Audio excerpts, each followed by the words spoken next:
في أثناء الحرب العالمية الثانية، اكتشف هتلر أن 3 من ضباط الجيش خالفوا أوامره، فقرر أن يعاقبهم بطريقة غريبة، حيث وضعهم في الحبس الانفرادي وأخبرهم بوجود غاز سام سوف يقتلهم بعد 6 ساعات.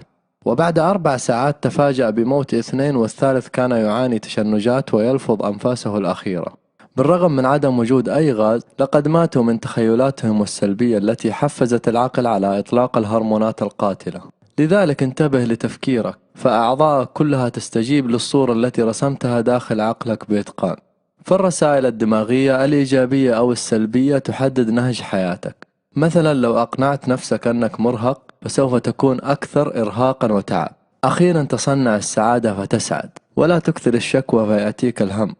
إذا عجبتك هذه المعلومة شاركها مع من تحب، ونسعد باشتراكك في القناة.